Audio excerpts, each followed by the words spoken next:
Chapter 12. Enrique couldn't get used to the English weather. It felt as though winter would never end. It was bitterly cold, again, and the freezing air snatched at Enrique's lungs and mingled with his icy breath. But despite the cold and the freezing air, Enrique still felt good. He always did when he was on a soccer field. His worries and problems faded away when he had the ball at his feet and was playing the beautiful game. The under-16 squad at the academy played regular matches against other clubs for the north of England in the Premier Academy League. At this stage in the young soccer players' careers, all the games were friendly matches. There was no league table and there were no end-of-season playoffs. League tables would come if and when the youngsters stepped up to the under-18 level. But none of that stopped the under-16 squad from working out exactly where they would be placed if there had been an official league table. And the Newcastle youngsters knew they would be up there challenging for a top spot. They were having a good season, and Enrique was only making them better. Every match, even training matches, mattered to him. There was really no such thing as a friendly. He hated to lose. He even hated to draw. The team was playing against the Liverpool Academy, and as always, it was a fiercely competitive match. There was no score, but Enrique was really getting engaged in the play, as well as urging on his teammates with shouts of encouragement and hand claps. Enrique was covering more of the field than anyone, engineering attacks, steadying the midfield, helping out in defense. When the Newcastle goalie failed to catch a shot bound toward him cleanly, Enrique was there to hook it away to safety. Once he saw the danger was over, he turned back and gave the goalie a mouthful, telling him that he could have dealt with the ball easily, and that if the goalie couldn't manage his position, he would step in and do the job properly. Fortunately, he said it all in Spanish, and the goalie had no idea what he was talking about. Enrique's teammates were getting used to his outbursts in his own language, and most of the time they just laughed at them.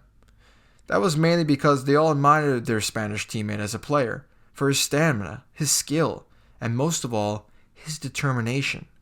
The academy players were used to being around the club's superstars, so there was no question of anyone being overawed by the fact that he was the half-brother of Santiago Muñez. They just liked and respected Enrique because he was good and because he had slipped seamlessly into being one of the squad. Part of it all.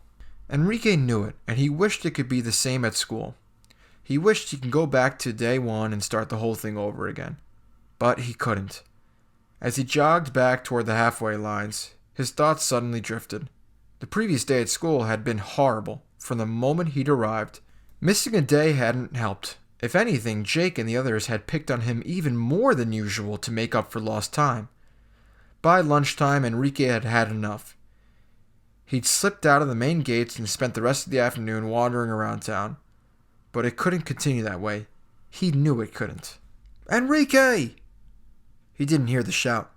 He didn't see the high ball drop down and bounce on the hard ground just in front of him, and then sail over his head and fall obligingly into the path of one of the Liverpool attackers.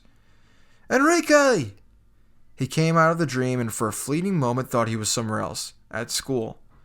Then his brain cleared and he knew exactly where he was. "Pick him up, Enrique! He's in!" Enrique turned and saw the striker racing away toward the end of the field. He gave chase but knew already that he was too late. He'd been caught napping, and his defense had been caught out of position, thinking that Enrique had the space covered. The striker exchanged a neat 1-2 with one of his teammates and thumped in a well-placed shot that beat the goalie low down in one corner. Enrique checked his run and gazed up to the sky in frustration, just as the goalie picked the ball out of the net. He turned and glared at Enrique. Words were not necessary. Enrique knew exactly what the goalie was thinking. He looked over to the touchline. The academy coach wasn't looking too happy either. End of chapter 12.